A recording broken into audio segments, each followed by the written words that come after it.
خلاص رسميا بينتهي دور المجموعات في دوري ابطال افريقيا والكونفدراليه، خلاص تم حسم الامور تماما، وتعرف مين الاول ومين تاني. تعالوا نروح مع بعض نتعرف على الترتيب النهائي والموقف ومين احتمال يلاعب مين. اعمل اكسبلور ويلا بينا نبدا بدوري ابطال افريقيا. يلا بينا.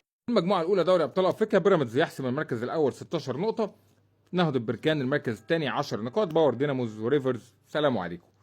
المجموعه الثانيه الاهلي 10 نقاط، والجيش الملكي المغربي 9 نقاط، يانج افريكانز رغم انه وصل ل 8 لكن ما قدرش يصعد، وشبيبه القبائل طريق السلام.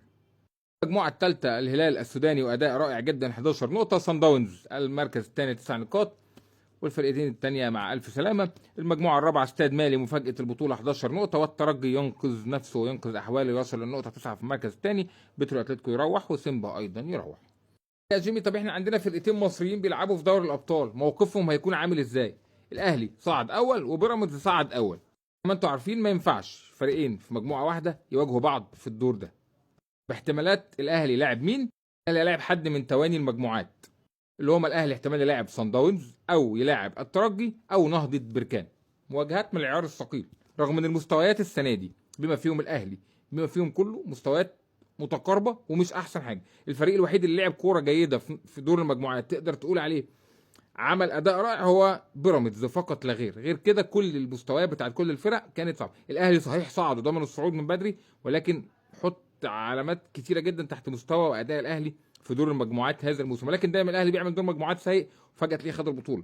ولكن وفقا للاداء في دور المجموعات بيراميدز تفوق بشكل كبير جدا. بيراميدز هيلاعب مين؟ بيراميدز برضه زي ما هو متصدر مجموعته هيلاعب حد من التواني، لاعب الجيش الملكي او الترجي او صن داونز، ومواجهاتها تبقى مواجهات كلها من العيار الثقيل مهما اختلفت سواء الاهلي او لبيراميدز مهما اختلفت المستويات. نشوف الكونفدراليه.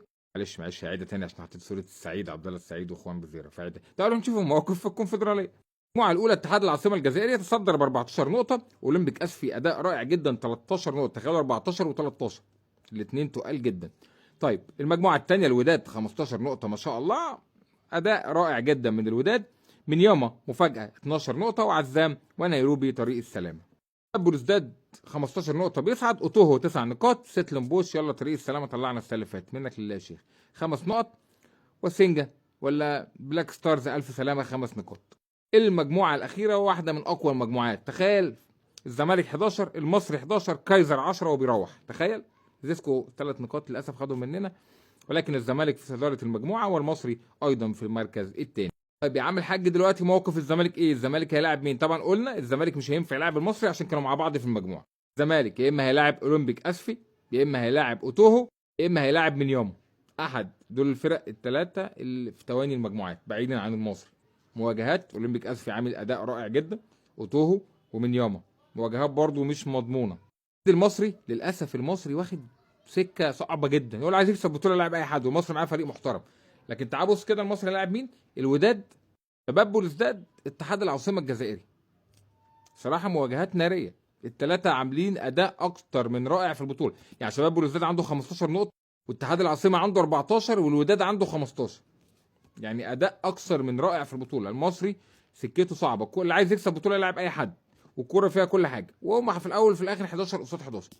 فده الموقف النهائي للفرق المصريه في دوري الابطال وفي الكونفدراليه. بالتوفيق. بالنسبه للزملكاويه، تحبوا مين يبقى معاكم في المجموعه؟